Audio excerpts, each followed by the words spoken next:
Hi all, ഐപ്പിൾസിന്റെ പുതിയൊരു ക്ലാസ്സിലേക്ക് എല്ലാവർക്കും സ്വാഗതം. അപ്പോൾ നമുക്ക് നമ്മുടെ സീരീസ് കണ്ടിന്യൂ ചെയ്യാം അല്ലേ? 5 ക്വസ്റ്റ്യൻ എന്നുള്ള സീരീസ് കണ്ടിന്യൂ ചെയ്യാം. അപ്പോൾ ഇന്നത്തെ ക്ലാസ്സിൽ നമുക്ക് ആദ്യം ഡിസ്കസ് ചെയ്യുന്ന ക്വസ്റ്റ്യൻ നോക്കിയാലോ. എന്താണ്?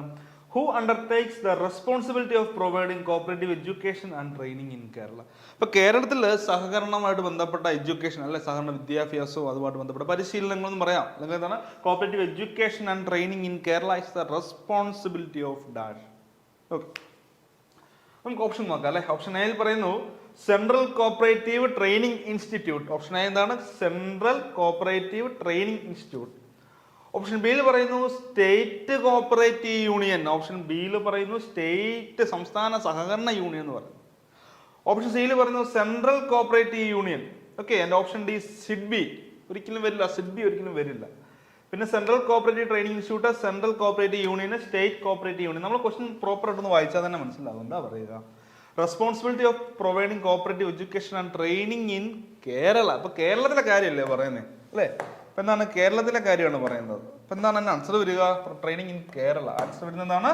ഓപ്ഷൻ എ അല്ല, സി അല്ല, ഡി അല്ല, option B state cooperative union അല്ലേ. State, Kerala state cooperative union 1917 form ചെയ്തു, 1970 ഫോം ചെയ്ത ഇതാണ് SCU, സ്റ്റേറ്റ് കോപ്പറേറ്റീവ് യൂണിയൻ. വളരെ പ്രധാനപ്പെട്ട ഏരിയ ആണ് കേട്ടോ. വളരെ നമ്മുടെ യൂണിയനുകളെ പറ്റി പഠിക്കുമ്പോൾ വളരെ പ്രധാനപ്പെട്ട സർക്കിൾ കോപ്പറേറ്റീവ് യൂണിയൻ ആയിക്കോട്ടെ, സ്റ്റേറ്റ് കോപ്പറേറ്റീവ് യൂണിയൻ ആയിക്കോട്ടെ, ഒക്കെ അതുകൊണ്ട് ബന്ധപ്പെട്ട കാര്യങ്ങൾ, അതുകൊണ്ട് ബന്ധപ്പെട്ട സെക്ഷനുകൾ, അതെല്ലാം നമ്മൾ വിശദമായിട്ട് പഠിച്ചിരിക്കണം. സ്റ്റേറ്റ് കോപ്പറേറ്റീവ് യൂണിയനും സർക്കിൾ കോപ്പറേറ്റീവ് യൂണിയനും പഠിക്കണം. അപ്പോൾ ഇവിടെ എന്താണ് പറയുക? കേരളത്തിൽ കൊടുക്കുന്ന ആരാണ്? സ്റ്റേറ്റ് കോപ്പറേറ്റീവ് യൂണിയന്റെ ഉത്തരവാദിത്തമാണ്, റെസ്പോൺസിബിലിറ്റി, ഉത്തരവാദിത്തമാണ്. സ്റ്റേറ്റ് കോപ്പറേറ്റീവ് യൂണിയൻ 1917 ഫോം ചെയ്യുന്ന ഓർത്ത് വെക്കുക. പിന്നെ എന്തൊക്കെയാണ്?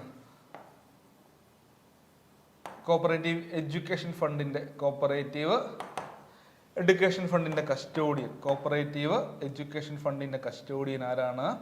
കോപ്പറേറ്റീവ് എഡ്യൂക്കേഷൻ ഫണ്ടിന്റെ കസ്റ്റോഡിയൻ അല്ലേ. Custodian of cooperative education fund എന്നറിയപ്പെടുന്നത് സ്റ്റേറ്റ് കോപ്പറേറ്റീവ് യൂണിയൻ ആണ്. അപ്പോൾ അതിന്റെ സെക്ഷൻ എവിടെയാണ് പ്രതിപാദിക്കുന്നത്? സെക്ഷൻ 89 സ്റ്റേറ്റ് കോപ്പറേറ്റീവ് യൂണിയനെ പറ്റി പ്രതിപാദിക്കുന്നത്. ഈ കാര്യങ്ങൾ ജസ്റ്റ് ഒന്ന് മനസ്സിലാക്കി പോകട്ടോ. സ്റ്റേറ്റ് കോപ്പറേറ്റീവ് യൂണിയന്റെ ക്ലാസ്സസ് പ്രോപ്പറായിട്ട് കാണണം, അത് കണ്ട് മനസ്സിലാക്കണം. Okay, clear? അടുത്ത ക്വസ്റ്റിലേക്ക് പോവാം. Question number 2. അടുത്തത് നമ്മുടെ എന്താണ്? സർക്കിൾ കോപ്പറേറ്റീവ് യൂണിയൻ, യൂണിയനോട് ബന്ധപ്പെട്ട ചോദ്യം തന്നെയാണ്. നമ്മുടെ രണ്ടാമത്തെ question, circle cooperative union means A circle cooperative union constituted under section dash of Kerala cooperative societies act. അപ്പൊ KCS ആക്ടിലെ ഏത് സെക്ഷനിലാണ് സർക്കിൾ കോപ്പറേറ്റീവ് യൂണിയനുമായിട്ട് ബന്ധപ്പെട്ടിരിക്കുന്നത്? ഞാൻ സർക്കിൾ കോപ്പറേറ്റീവ് യൂണിയനെ എന്താ പറയുക, ഏത് ആക്ടിലാണ്, നമ്മുടെ ആക്ടിലെ ഏത് സെക്ഷനിലാണ്, സെക്ഷൻ പ്രകാരമാണ് കേരള കോപ്പറേറ്റീവ് സർക്കിൾ കോപ്പറേറ്റീവ് അല്ലെ, കേരള കോപ്പറേറ്റീവ് സൊസൈറ്റീസ് ആക്ട് 1969 ഏത് സെക്ഷൻ പ്രകാരമാണ് CCUനെ നമ്മൾ ഫോം ചെയ്തിരിക്കുന്നത്, അല്ലെങ്കിൽ കോൺസ്റ്റിറ്റ്യൂട്ട് ചെയ്തിരിക്കുന്നത്? ഓപ്ഷൻ നോക്കിയാലോ. ഓപ്ഷൻ ആദ്യം പറഞ്ഞു 2 അല്ലേ, ആണോ? 2 വരുമോ? ഒരിക്കലും വരില്ല, ഡെഫിനേഷനാണ്. 22 വരുമോ? ഒരിക്കലും വരില്ല അല്ലേ. എവിടെയാണ് യൂണിയനുകളെ പറ്റി പ്രതിപാദിക്കുന്നത്? സെക്ഷൻ CCUനെ ആണെങ്കിലോ option B 22, option C 88 and option D 66. ഇതുമല്ല, ഏതായിരിക്കും? 88 ആണ് അല്ലെ. യൂണിയനുകളോട്ട് ബന്ധപ്പെട്ട കാര്യങ്ങൾ. യൂണിയൻ, സർക്കിൾ കോപ്പറേറ്റീവ് യൂണിയന്റെ സെക്ഷൻ 88, സ്റ്റേറ്റ് കോപ്പറേറ്റീവ് യൂണിയന്റെ സെക്ഷൻ 89 പഠിപ്പിച്ചിട്ടുള്ളത്. വളരെ ഇഷ്ടപ്പെട്ട ലോകം കണ്ട് പഠിക്കണം. അപ്പോൾ ഇതിന്റെ ഏരിയ ഓഫ് ഓപ്പറേഷൻ ഒരു താലൂക്കായിരിക്കും അല്ലെ, ഒരു താലൂക്കിലായിരിക്കും എന്ന് ഓർത്ത് വെക്കുക. സർക്കിൾ കോപ്പറേറ്റീവ് യൂണിയന്റെ ഒരു താലൂക്കിലാണെന്ന് ഓർത്ത് വെക്കുക. ഓക്കെ, സർക്കിൾ കോപ്പറേറ്റീവ് യൂണിയൻ ഒരു താലൂക്കിലാണ് എൻ്റെ പ്രവർത്തന പരിധി എന്ന് പറയുന്നത്. അപ്പോൾ circle cooperative union means circle cooperative union constitute under section. അപ്പം സെക്ഷൻ 88 പ്രകാരമാണ് KCS ആക്ട് 1969 സെക്ഷൻ 88 പ്രകാരമാണ് സർക്കിൾ കോപ്പറേറ്റീവ് യൂണിയൻ കോൺസ്റ്റിറ്റ്യൂട്ട് ചെയ്യുക. പറയാനാണെങ്കിൽ ഒരുപാടുണ്ട് കേട്ടോ. CCUവിനെ പറ്റി പറയുവാനാണെങ്കിൽ ഒരുപാട് കാര്യങ്ങളുണ്ട് അതോട് ബന്ധപ്പെട്ട കാര്യം. നമ്മൾ അതിലേക്ക് പോകുന്നില്ല. നമുക്ക് ക്വസ്റ്റ്യൻ ജസ്റ്റ് ഒന്ന് ക്വസ്റ്റ്യൻസുമായിട്ടൊന്ന് ഫെമിലിയർ ആകാം. അപ്പോൾ ഓപ്ഷൻ സി ആണ് 88 ആണെന്ന് ഓർത്ത് വെക്കുക. 89 സ്റ്റേറ്റ് കോപ്പറേറ്റീവ് യൂണിയൻ. ഓക്കെ, അടുത്ത അത് മൂന്നാമത്തെ ക്വസ്റ്റ്യൻ ആണ് കേട്ടോ. മൂന്നാമത്തെ ക്വസ്റ്റ്യൻ ആണ്. Dash means a society having jurisdiction over 1 or more revenue district but not the whole of the state as its area of operation and having as its members only other societies and declared as such by the registrar of the government. Okay, ഒരു society അല്ലേ. ഇവിടെ option A central society, apex district cooperative society, D regional society. ഇപ്പോൾ ഇവിടെ പറഞ്ഞിരിക്കുന്നത് എന്താണ്?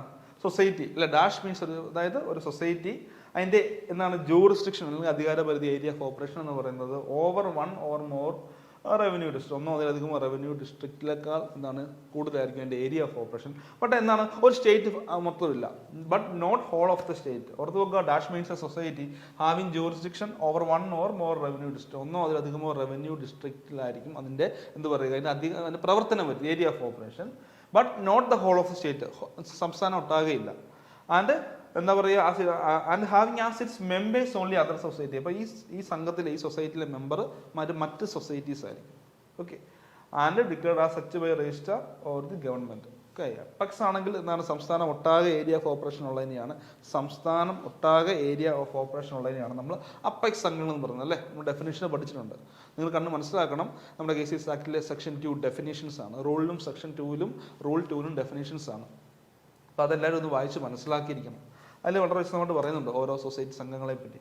Okay. ഇപ്പം എന്താണ് option A central society, option B apex society, option C district cooperative society, option D regional society. അപ്പോൾ ഇതിൻ്റെ ആൻസർ അതാണ് വരിക. സംസ്ഥാനം ഒട്ടാകെയില്ല, ഒന്നോ അതിലധികമോ റവന്യൂ ഡിസ്ട്രിക്റ്റിലേ ഉള്ളൂ ഏരിയ ഓഫ് ഓപ്പറേഷൻ ഉണ്ട്. ഓക്കെ. അപ്പോൾ ഇത് ആൻസർ വരിക option A central society. Option A central society. കണ്ട് മനസ്സിലാക്കണം കേട്ടോ. എല്ലാ കുട്ടികളും എന്ത് ചെയ്യുക, ആ ഡെഫിനേഷനുമായിട്ട് ബന്ധപ്പെട്ട ക്ലാസ്സസും ഡെഫിനേഷനെ പറ്റിയുള്ള കാര്യങ്ങൾ ജസ്റ്റ് വായിച്ച് മനസ്സിലാക്കിയിട്ട് പോവുക. അത് ബേസ് ആണ്, അവിടെ നിന്ന് ചോദ്യങ്ങൾ വരാം. കാരണം നമ്മൾ ജസ്റ്റ് ഒരു ബേസിക്കലി മനസ്സിലാക്കേണ്ട ഏരിയ ആണ് സെക്ഷൻ 2 എന്ന് ഓർത്ത് വെക്കുക. സെക്ഷൻ 2 ഉണ്ട്, റൂൾ 2 ഉണ്ട് കേട്ടോ. പിന്നെ ആൻസർ സെൻട്രൽ സൊസൈറ്റി, സെൻട്രൽ സംഘമാണെന്ന് ഓർത്ത് വെക്കുക. എന്താണ് central society? Okay.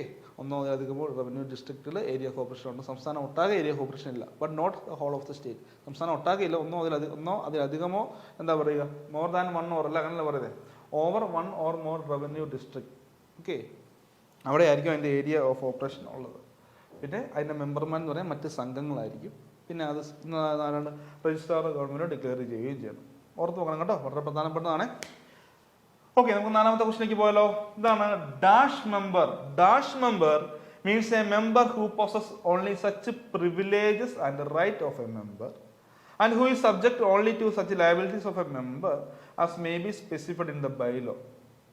Okay. Option A active or vibrant, option B nominal or associate, option C sleeping or dormant, option D member by estoppel or holding out. എന്താ അർത്ഥം നോക്കുക. Member, നമ്മൾ ഈ മെമ്പർഷിപ്പുമായിട്ട് ബന്ധപ്പെട്ട് കുറച്ച് കാര്യങ്ങൾ പഠിക്കാനുണ്ട്. സെക്ഷൻ 16 പറയുക, person who may become member, arc member ആകും.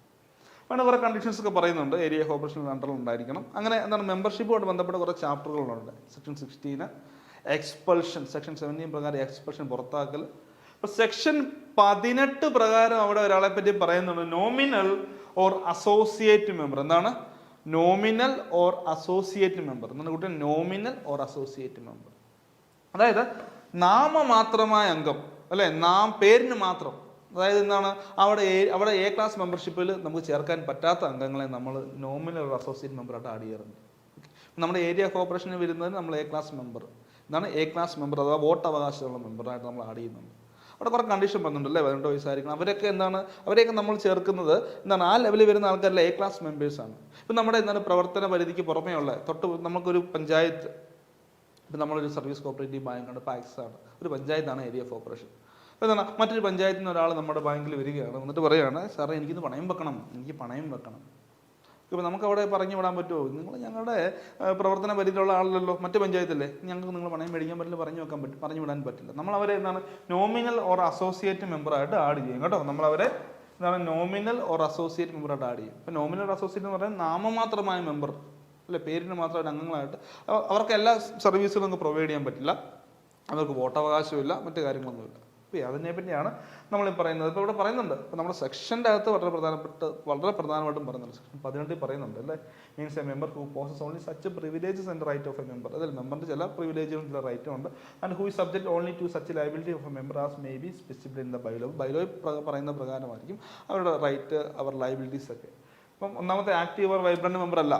Option B nominal or associate member, option C sleeping or dormant, option D member by estoppel or holding out. എന്താ answer? Option B nominal or associate member. എന്താണ് nominal or associate member. അപ്പോൾ ഇത് ഞാൻ പറഞ്ഞപ്പോഴേ ഇതുമായിട്ട് ബന്ധപ്പെട്ട ഒരു സെക്ഷനുമായിട്ട് ബന്ധപ്പെട്ട ഒരു ചോദ്യമുണ്ടേ, അത് ജസ്റ്റ് പറഞ്ഞേക്കാം.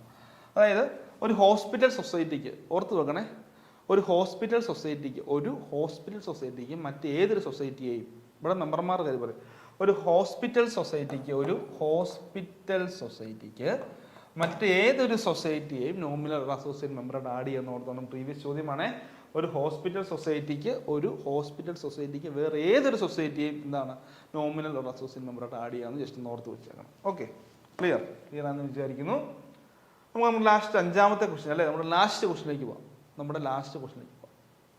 ഓക്കെ, ക്വസ്റ്റ്യൻ 15 നമ്മൾ മൂന്നാമത്തെ സീരീസ് ആയതുകൊണ്ട് നമ്മുടെ ഇന്നത്തെ ഈ ക്ലാസ്സിലെ അഞ്ചാമത്തെ ക്വസ്റ്റ്യൻ എന്താണ് പറയുക? The number of applicants for registration of a society shall not be less than. ഇപ്പോൾ രജിസ്ട്രേഷനുമായിട്ട് ബന്ധപ്പെട്ട കുറേ കാര്യങ്ങളാണ്. നമ്മൾ ഇതൊക്കെ ക്വസ്റ്റ്യൻസിലേക്ക് വരുമ്പോൾ നമ്മൾ എന്ത് ചെയ്യുക, നമ്മൾ പഠിച്ച കാര്യങ്ങൾ നമ്മൾ ഓർക്കുക.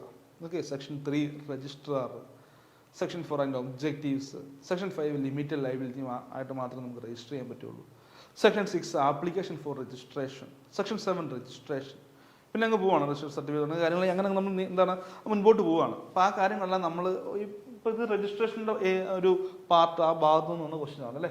The number of applicant for registration of a society shall not be less than. അപ്പോൾ ഞാൻ നിങ്ങൾക്ക് ടിപ്പ് പറഞ്ഞു തരാം. ഒരുപാട് കുട്ടികളും നമുക്ക് നമ്മുടെ മുൻപിൽ കിട്ടുന്ന ഒരു ഫീഡ്ബാക്ക് എന്ന് പറഞ്ഞാൽ എല്ലാവരും പറയും, സാറേ ഞങ്ങൾക്ക് ഏറ്റവും ബുദ്ധിമുട്ട് ലോ ആണ്, സാറേ ലോ ആണ് ഞങ്ങൾക്ക് ഏറ്റവും കൂടുതൽ കഷ്ടപ്പാട്, പഠിക്കാൻ ബുദ്ധിമുട്ടും എല്ലാം ലോ ആണ്. അപ്പോൾ എങ്ങനെയാണ് അതൊന്ന് ഈ ലോ എങ്ങനെ പഠിച്ചെടുക്കാം, എന്തെങ്കിലും ടിപ്സുകളോ കാര്യങ്ങളോ ഉണ്ടോ? എല്ലാവരും ചോദിക്കുന്ന കാര്യം കേട്ടോ, ഒരാളല്ല. നമ്മളൊരു 10 ഇൻസ്റ്റിറ്റ്യൂട്ടിൽ പോയി കഴിഞ്ഞാൽ അതിൽ 9 ഇൻസ്റ്റിറ്റ്യൂട്ടിലും കുട്ടികളിൽ നിന്ന് കിട്ടുന്ന ഫീഡ്ബാക്ക് 9 അല്ല എന്താണ്, ഒരു 100 കുട്ടികളിൽ 95% 97% കുട്ടികൾ അവർക്ക് ഏറ്റവും ബുദ്ധിമുട്ട് ലോ എന്നാണ് പറയുക. അപ്പോൾ അതെങ്ങനെ രസകരമാക്കാം, നമുക്ക് ലോ രസകരമായി പഠിക്കാൻ പറ്റും. നമ്മൾ ഇത്ര ആലോചിച്ചാൽ മതി. അതായത് നമ്മൾ കുറച്ച് ആൾക്കാർ ചേർന്ന് ഞാനും നിങ്ങളും എല്ലാവരും ചേർന്ന് നമ്മളൊരു സംഘം രൂപീകരിക്കാൻ തുടങ്ങുകയാണ്. ഓക്കെ, നമ്മൾ ഒരു സഹകരണ സംഘം അല്ലെങ്കിൽ ഒരു കോപ്പറേറ്റീവ് ബാങ്ക് ഒരു സൊസൈറ്റി എന്ന് പറയാം, ഒരു സംഘം രൂപീകരിക്കാൻ തുടങ്ങും. നമുക്ക് ഇതിനെപ്പറ്റി ABCD അറിയില്ല, നമുക്ക് ഇതിനെപ്പറ്റി എന്തറിയില്ല, എനിക്കും അറിയില്ല, നമുക്ക് ആർക്കും ABCD അറിയില്ല. അപ്പം നമ്മൾ ഒരു സംഘം തുടങ്ങാനായിട്ട് നമ്മൾ തന്നെ ഫോം ചെയ്യുകയെന്ന് വിചാരിച്ചു, നമ്മൾ തന്നെ എന്താണ് ഇത് തപ്പിപ്പിടിക്കുക. ഇപ്പോൾ നമ്മളിങ്ങനെ അന്വേഷിച്ചപ്പോൾ ഒരു KCS ആക്ട് പ്രകാരം ഒരു ബുക്കുണ്ട്, ആ ബുക്ക് നമ്മുടെ മുൻപിൽ കിട്ടി. അപ്പോൾ അതിൽ നമ്മളിങ്ങനെ ആലോചിക്കണം രജിസ്ട്രേഷൻ ചെയ്യണം. അപ്പോൾ ആരാണ് നമുക്ക് രജിസ്ട്രേഷൻ ചെയ്ത് തരേണ്ടത്? രജിസ്ട്രാറാണ്. അപ്പം അതായത് നമ്മുടെ മുൻപിലുള്ള നമ്മൾ സംഘം രജിസ്റ്റർ ചെയ്യാൻ പോവാണ്. അപ്പം നമ്മുടെ മുൻപിലുള്ള പ്രശ്നങ്ങൾക്ക് ഉത്തരമായിട്ടാണ് നമ്മൾ ഈ സെക്ഷനെയും റൂളിനെയും കാണുന്നത്. ക്ലിയർ ആകുന്നുണ്ടോ? നമ്മുടെ മുൻപിലെ പ്രശ്നങ്ങളാണ്. ഇപ്പം നമുക്കറിയില്ല ആരുടെ അടുത്താണ് നമുക്ക് രജിസ്റ്റർ ചെയ്യേണ്ടത്, നമുക്കറിയില്ല. നമ്മൾ എന്താണ് പുതിയ ആൾക്കാണ്, നമ്മൾ നോക്കുകയാണ് ആർക്കാണ്. അപ്പോൾ നമ്മൾ പുസ്തകങ്ങളിൽ നിന്ന് മനസ്സിലാക്കി രജിസ്ട്രാറിനാണ്. അപ്പോൾ അദ്ദേഹമായിട്ട് ബന്ധപ്പെട്ട കാര്യങ്ങൾ രജിസ്ട്രാർ. അപ്പം നമ്മളറിയാം ഞാൻ രജിസ്ട്രാറിനടുത്താണ് രജിസ്റ്റർ ചെയ്യാൻ പോകുന്നത്. അപ്പോൾ നമ്മൾ അവർക്ക് രജിസ്ട്രാറിനെ പറ്റി എവിടെ പറയുന്നു, നമ്മൾ ആക്ട് ആൻഡ് റൂൾസിൻ്റെ ബുക്ക് എടുത്ത് നോക്കുമ്പോൾ സെക്ഷൻ 3 പറയുന്നു ഇന്നയാളാണ് രജിസ്ട്രാർ. 2 പോയിന്റ് പറയുന്നുണ്ട് അല്ലേ, 2 സബ്സെക്ഷനുകളുണ്ട്. പിന്നെ പറയുകയാണ് പിന്നെ നമ്മുടെ സംഘം തുടങ്ങാൻ നമ്മൾ ലക്ഷ്യം എന്തായിരിക്കണം? Section 4 societies which may be registered. നമ്മുടെ ലക്ഷ്യം എന്തായിരിക്കണം, ഒബ്ജക്റ്റീവ് എന്തായിരിക്കണം? അതിൽ എന്താണ് നമ്മൾ നോക്കുക. ആ ഒബ്ജക്റ്റീവ്, സംഘത്തിൻ്റെ ഒബ്ജക്റ്റീവ് എന്ന് പറഞ്ഞാൽ എന്താണ്? അവിടുത്തെ മെമ്പർമാരുടെ എക്കണോമിക് ഇൻട്രസ്റ്റ് അല്ലെങ്കിൽ അവരുടെ എന്താണ് സാമ്പത്തികപരമായിട്ടുള്ള താല്പര്യങ്ങൾ സംരക്ഷിക്കുക. അതിൻ്റെ കൂടെ തന്നെ എന്താണ് നമ്മുടെ സാമ്പത്തിക താല്പര്യങ്ങൾ മാത്രമല്ല നമ്മൾ പൊതുജനത്തെയും കൂടെ നമ്മൾ കണക്കിലെടുക്കണം, അവർക്കും നമ്മൾ സേവനങ്ങൾ നൽകണം. അതും പഠിച്ചില്ലേ? എന്നോട് പഠിച്ചു. പിന്നെ അടുത്ത പറയുന്നുണ്ട് സംഘം എങ്ങനെ രജിസ്റ്റർ ചെയ്യണം. ലിമിറ്റഡ് ലയബിലിറ്റി മാത്രമേ പറ്റുള്ളൂ. ഇപ്പോൾ എന്താണ് ലിമിറ്റഡ് ലയബിലിറ്റി? നമ്മൾ ആ സെക്ഷനിൽ വായിച്ച് നോക്കുന്നു. അപ്പോൾ നമുക്ക് അവിടെ അറിവുണ്ടായി. അടുത്ത നമ്മളെല്ലാം കൂടെ പോകുന്ന മെയിൻ പ്രോസസ്സാണ് രജിസ്ട്രേഷൻ. ഞാനും നിങ്ങളും എല്ലാവരും ഒരുമിച്ച് രജിസ്ട്രേഷൻ ചെയ്യാൻ പോവുക. അപ്പോൾ രജിസ്ട്രേഷൻ ചെയ്യാൻ പോകുമ്പോൾ അവിടെ അപേക്ഷ കൊടുക്കണം. സെക്ഷൻ 6 പറയുന്നുണ്ട് ആപ്ലിക്കേഷൻ ഫോർ രജിസ്ട്രേഷൻ. അപ്പോൾ അതിൽ പറയുന്ന ക്ലോസ് ആണ് എന്താണ്? അംഗങ്ങളാണെങ്കിൽ ഇതാ പറയുന്നത് the number of applicant for registration of society shall not be less than. ഇത്രയാണ്. ഇപ്പം നമ്മൾ നോക്കി, നമ്മളെല്ലാവരും 15 പേരേ ഉള്ളൂ. അപ്പം നമ്മൾ നോക്കി നമുക്ക് മനസ്സിലായി അയ്യോ പറ്റില്ല അല്ലേ. മെമ്പർമാരാണെങ്കിൽ മിനിമം 25 പേര് വേണം. ഓക്കെ, മിനിമം 25 പേരെന്ന് വിചാരിച്ചു. വീണ്ടും അടുത്ത കണ്ടീഷൻ വരികയാണ് എന്താ? ഡിഫറൻറ്റ് ഫാമിലിയിൽ നിന്ന് വേണം. ഓക്കെ, അപ്പം നമ്മൾ പഠിക്കേണ്ട രീതിയാണ് ഈ പറഞ്ഞു തരുന്നത്. ആക്ട് ആൻഡ് റൂൾസ് പഠിക്കേണ്ട രീതി ആണ് ഞാൻ നിങ്ങൾക്ക് പറഞ്ഞു തരുന്നത്. എങ്ങനെയാണ് പഠിക്കേണ്ടത്? നമ്മുടെ മുൻപിലുള്ള പ്രശ്നങ്ങളെ അതിൻ്റെ ഉത്തരങ്ങളാണ് ആക്ടിങ് റൂളിലുള്ളത്. അപ്പം നമുക്ക് മനസ്സിലായി 25 പേര് വേണം. ആ ക്വസ്റ്റൻ ആണ് തന്നിരിക്കുന്നത്. Okay, the number of applicant for registration of a society shall not be less than. ഇത്രയിൽ കുറയാൻ പാടില്ല. ഓപ്ഷൻ എയിൽ പറയാണ് 10. ഓപ്ഷൻ എ പറയാണ് 10 പേര് മതി. അതിൽ പറഞ്ഞാൽ each of such person being A member of A different family. 10 പേര് മതി, പല കുടുംബത്തിൽ നിന്നുള്ള 10 പേര് മതി. Option B 25 each of such person being A member of same family. 25 പേര് വേണം, ഒരേ ഫാമിലിയാണ്, കുഴപ്പമില്ല എന്നാണ് സെക്ഷൻ ബിയിൽ പറയുക. സെക്ഷൻ സിയിൽ പറഞ്ഞ സെക്ഷൻ അല്ല, ഓപ്ഷൻ ഓപ്ഷൻ സിയിൽ പറയാണ് 10 each of such person being A member of same family. അപ്പോൾ എന്താണ്? 10 പേര് മതി, ഒരേ ഫാമിലിയിൽ നിന്നാകാം. നടക്കൂ? ഇതൊന്നും നടപ്പില്ല. ഓപ്ഷൻ ഡിയിൽ വളരെ വിശദമായിട്ട് പറഞ്ഞു തന്നിട്ട് 25 member, 25 പേര്.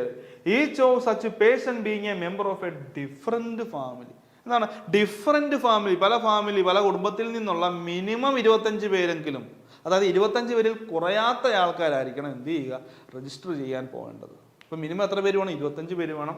ഡിഫറെന്റ് ഫാമിലി പഠിച്ചില്ലേ? നമ്മുടെ മുൻപിലുള്ള ഒരു പ്രശ്നം അവിടെ സോൾവ് ആയില്ലേ? 15 പേരായിട്ടാണ് നമ്മൾ ഉദ്ദേശിച്ചത്, നടക്കില്ല എന്ന് മനസ്സിലായി. അപ്പോൾ നമ്മൾ 25 പേരായി. ഞാനൊരു ഉദാഹരണം പറയാം കേട്ടോ. അപ്പോൾ അങ്ങനെ നമ്മൾ അപേക്ഷ കൊണ്ട് കൊടുക്കുന്നു. നമുക്ക് അപേക്ഷ കൊടുക്കുന്ന കാര്യം ഫോം നമ്പർ 1 കൊടുക്കണം. അതിൽ അപേക്ഷ കൊടുക്കുന്നു, ചെല്ലാൻ റെസിപ്റ്റ് അടയ്ക്കണം, ഫീ അടയ്ക്കണം, കാര്യങ്ങളൊക്കെ പറയുന്നുണ്ട്. അപ്പോൾ ഞാൻ പറയുന്നത് നിങ്ങൾ മനസ്സിലാക്കുക, ആ രീതിയിലേക്ക് പോവാം.